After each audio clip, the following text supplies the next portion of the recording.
Hello and welcome to Journeys and Journals. We do have a journey that's unlike any other today, and I want to welcome Carl Wilkens. Thank you. Good to be here with you. The time is yours. Carl, tell us your story. Well, you know, when Teresa and I landed here in Southern Oregon back in 1996, we had never been to this part of the Northwest. Spokane, Panhandle, Idaho, those were our home areas. And we really didn't know, too, what all lay ahead of us. We'd come out of some of the hardest days of the last century. We were moving here from Rwanda, this tiny little mountain kingdom in the center of Africa that's actually just about 100 miles by 100 miles. It probably smaller than Douglas County, I'm thinking. You know, it's just a tiny little country, but yet 7 million people. Known before because of its mountain gorillas. Some will probably remember this film with about Dian Fossey and Gorillas in the Mist.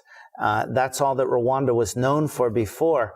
And now in 1994, we had the worst, I call the worst 100 days of the last century in terms of the loss of life. It's very hard to comprehend how you could have something like that happen on our planet. Not only happen, but the lack of response of others in that could have made a difference and didn't make a difference. Some of the things, you know, we're still trying to understand and figure out and explore. But we had gone to Rwanda, Teresa and I, with our 3 small children. We had spent time in Africa already. In fact, our 2 girls had been born in Africa, down in Zimbabwe. And we were back now with the humanitarian branch of the Seventh-day Adventist Church, ADRA, Adventist Development Relief Agency.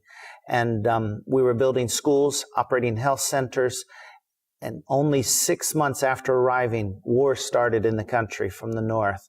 And people can go online and read up on the background of who the Rwandan Patriotic Front is, or they could read up about back in 1959 when independence was coming to this tiny little country, like it was coming to much of the continent of Africa. The turmoil that was happening there and the thousands of people who fled Rwanda to the neighboring countries and the refugee situation, and how those people wanted to come home for 30 years and weren't allowed back, and finally picked up guns and came back by force. And that's where we found ourselves in October 1990, with gunfire echoing through the hills of Kigali. Our house was on one hillside. The downtown section of the city was on the other hillside. In fact, this film, many people have watched, Hotel Rwanda, based on the hotel that was there in the capital city, was just across the valley from our home. You could see it in the skyline of the city over there. And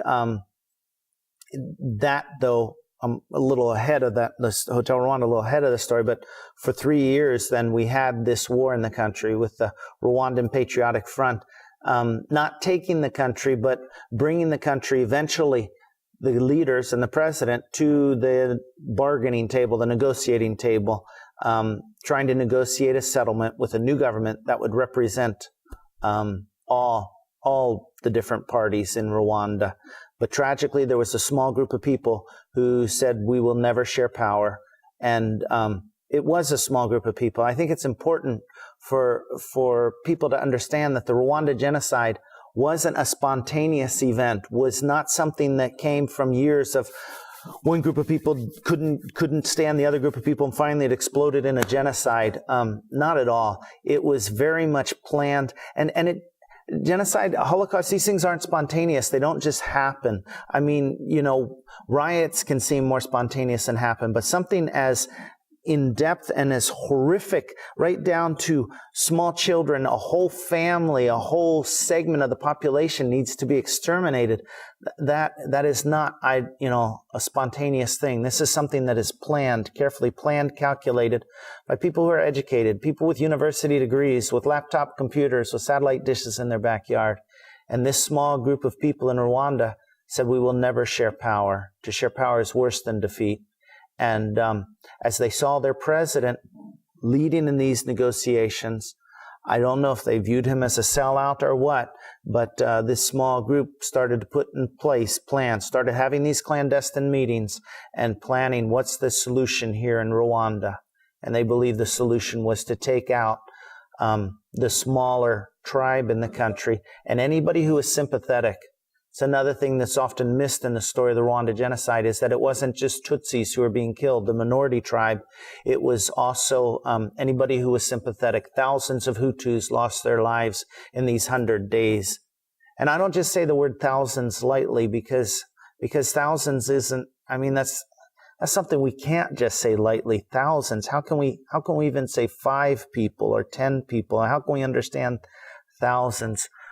In America, we still feel the pain of 9/11. But I often ask, as I travel now to schools speaking on this, what if there had been a 9/12? What if the next morning we woke up and we saw in the news that in Denver, 6,000 people had lost their lives? Or 9/13, and we find in Detroit, 5,000 people have lost their lives.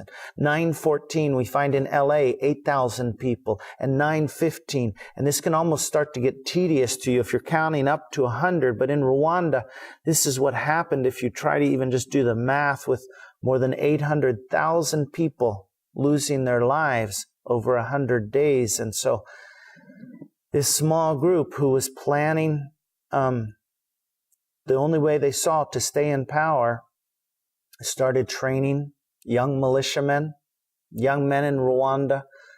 Only 1 in 10 could get into high school. There weren't enough desks. There weren't enough places in high school. What were the other 9 going to do? And so those were ripe characters, ripe for training and for enlisting supposedly as backup for the army, like a reserves unit, but in reality being trained to exterminate people.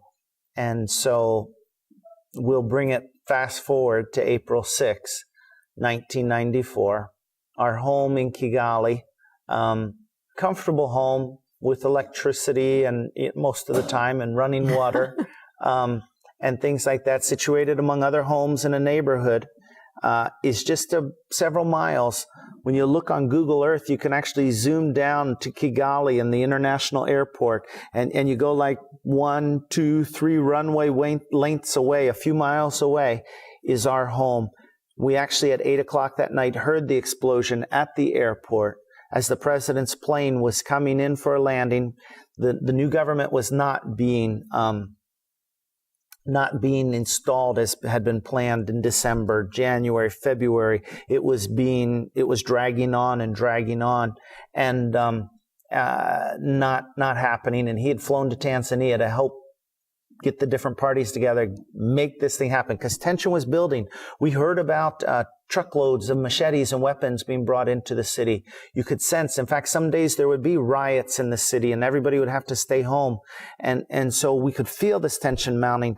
At the U.S. Embassy, we were meeting together with the ambassador. I was like the warden for a bunch of Adventist missionaries in the country. And I'll take that moment to say, in Rwanda, a Christian country, largest church being the Catholic Church, the second largest church was the Seventh-day Adventist Church.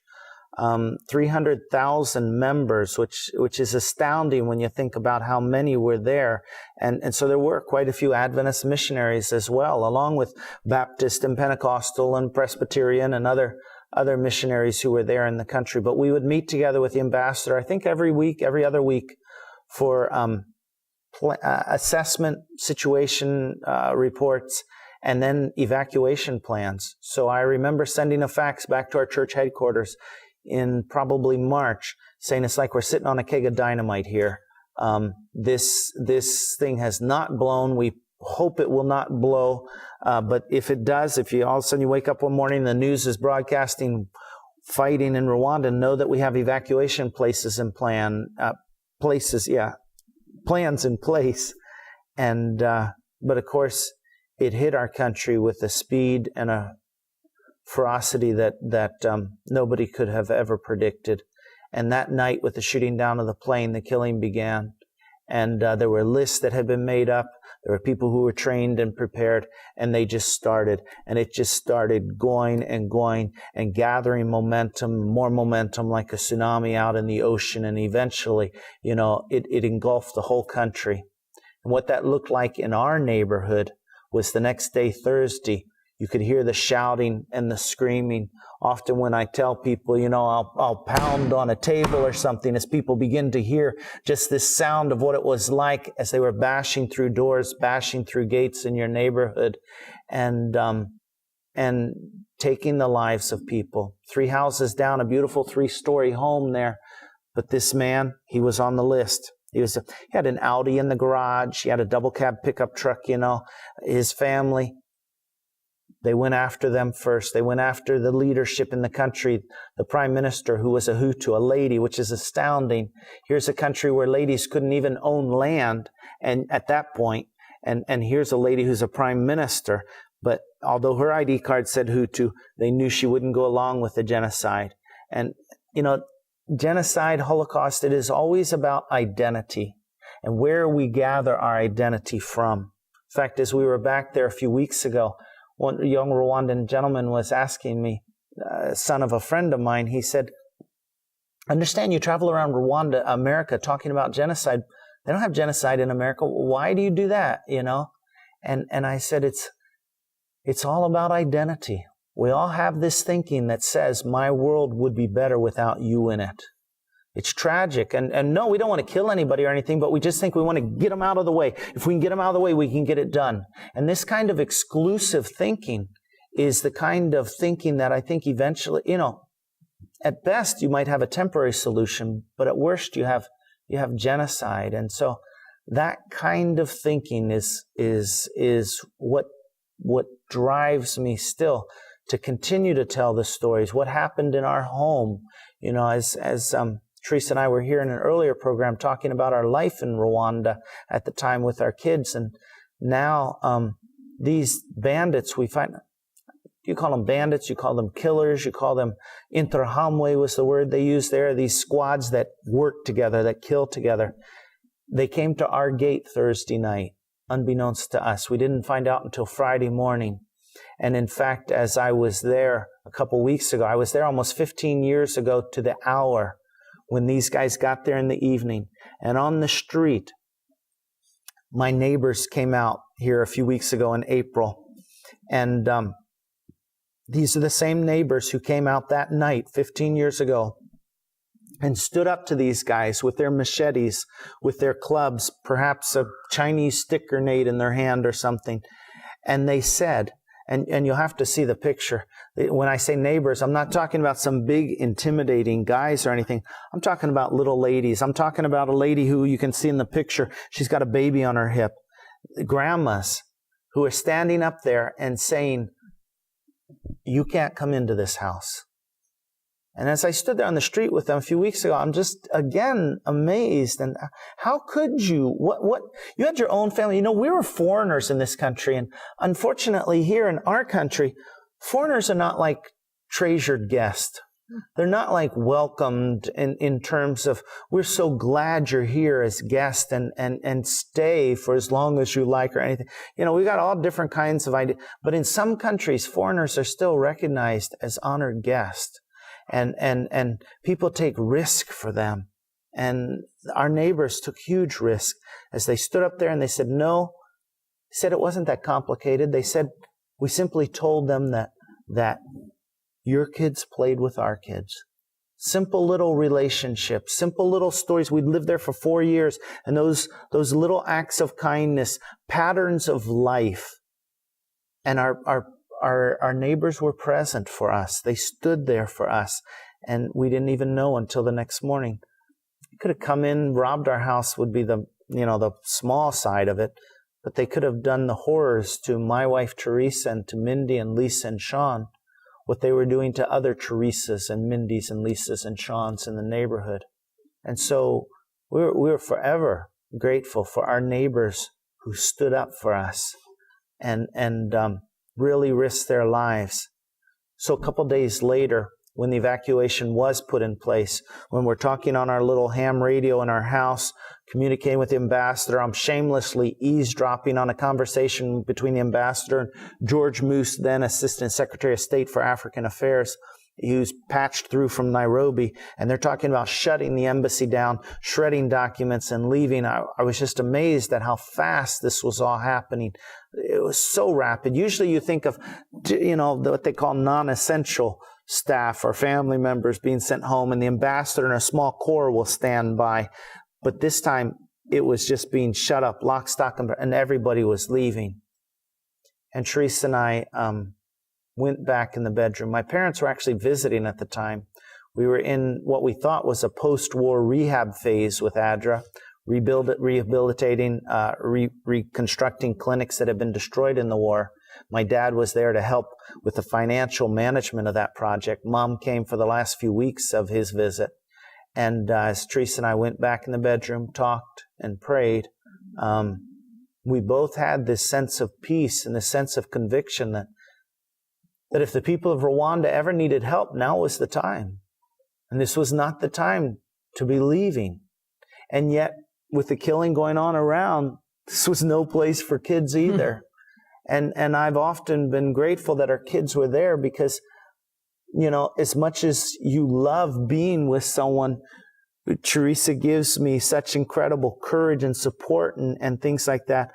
I'm so glad she didn't have to be there during that time. She had the kids to take because had we been there without kids, I don't know. There's so many ifs, what it would have been like. But as it played out, we both decided together that she would take the kids and I would stay. There were 2 young people in our home. Their ID cards said Tutsi. Meant it wasn't really an ID card now. It was like a death warrant. They would be killed because of that. And I thought maybe, in the ways that our neighbors were present for us, perhaps I could be present for these people. And perhaps my presence, forget if it was Whitman or who coined this phrase, the power of presence. But if just being there could perhaps make a difference for this young man and this young lady. So when I said goodbye to Teresa, we had no idea how long, we had no idea how bad. I said 2 weeks max. 2 weeks, love, and this thing, it can't go on more than 2. Can you imagine the horror going on more? No. But it was 3 weeks before I was ever able to leave my home. And this whole thing went on for 100 days. I remember very well, a UN tank actually came to escort Teresa and our family. Dad was driving my little pickup. I had built a camper on the back of a little Toyota pickup. Teresa and the kids climbed in the back of the pickup with my mom and a young lady from the former Yugoslavia. She'd been volunteering in the country and in Rwanda because of the turmoil at home, and now here she is in the middle of another genocide. She was there with Teresa and the kids, my mom, and then my dad was behind the wheel of this pickup, and a tank came down the road. We'd talked on the radio, and this young lady from Yugoslavia had friends in the Belgian peacekeepers who were there with the UN, and this colonel came down in a white tank. I remember Betty went out onto the road hearing the noise and said, "It's coming. I think they're coming. Oh, it's a tank." And I don't know that she was expecting a tank, but in that, eventually he got out. His soldiers fanned out around, directed my folks to follow the vehicle. And I remember walking down the driveway. We lived on a little hillside and coming out into the road and just watching the tank and the vehicle drive down the road. I wanted my neighbors to see that I was staying, but it was a very powerful moment as I watched them drive away. They got to the corner of the intersection, and the tank couldn't make the corner. Doesn't have backup lights. He starts to back up. Dad was fumbling. He wasn't used to this pickup with the shift on the column, getting it in reverse. The tank actually backed up and broke the parking light just as he got it in gear and popped the clutch and got the truck back out of the way as the tank is maneuvering to go up the hill. And they followed. Went back inside with the young lady and young man, dropped down on the dining room floor and prayed. You just, You have these moments in life when you know there's nothing you can do. There's got to be, someplace we can lay our confidence, someone, one who has made us, one who has actually, knows is sovereign. It's almost like a hard thing to talk about, a sovereign being in a time like genocide. And those are questions that I'm still exploring and unpacking. Those are questions that students ask all the time as we travel around and speak on these experiences. As you can tell, I just get going. I don't even give you a moment to get a word in edgewise. It's so real as if it was yesterday, although it's 15 years ago that those experiences happened. But Teresa and I feel it's really important to tell the stories, to in a way kind of rehumanize, because the numbers have a way of dehumanizing, and time has a way of casting a film kind of over things, and we can't necessarily see clearly the faces and the relationships and the players that were involved in these things. And that's why it is so important, I think, to tell the stories. I think it's great, as you know, the history here in this valley, how we need to go back and explore how have we gotten to where we are, and who were the players there, and what were the relationships, and where are we going? What future, what does the future hold for us in these times that we're in? I'm so interested in your story. Thank you for coming to Southern Oregon again to tell us this, but how can people get in contact with you? Well, what are you doing now? We were working, as I said in the earlier program, at Milo Academy there outside of Canyonville for about 12 years. And in 2004, Frontline, PBS, aired a documentary called Ghost of Rwanda. And this documentary is telling the story of the Rwandan genocide. And I have a few small pieces in that documentary. It's a long 2-hour documentary. People can rent it from Blockbuster or any place and find it online. But as a result of being in that documentary, school teachers around the country, these are school teachers who work outside the box, I guess you would say. They just started Googling my name when they saw my name come up on the screen there in this documentary, Ghost of Rwanda, emailing me, asking, would you come and talk to our students? They use this documentary in their classroom to teach about genocide, about Holocaust, and about human rights, and about what's going on today in Sudan with the genocide that has been happening there for more than 6 years. The loss of life, like Rwanda, in slow motion in some ways. And so for 4 years, from 2004 to 2008, I would accept these invitations about once a month. The boss was so supportive here at Oregon Conference, and in going out to visit these schools 2 or 3 days a month. But in about December 2007, Teresa and I again made a decision. We said, there's no end in sight to this genocide in Sudan. For 88 nights, I slept in the hallway of my house, wondering if the rest of the world gives a rip. And now I'm the rest of the world. What are we doing? And as these invitations continued to come in, we both made the decision that I would leave my work here in Douglas County. And that was hard. As we came back yesterday, driving back into this beautiful valley here, and drove past the fire station, the friends at the volunteer, spent 11 years in the volunteer fire department, and all of these good memories and things. It was a hard decision to leave this valley. But we now have started a small educational nonprofit. It's called World Outside My Shoes. People can find it worldoutsideMyShoes.org.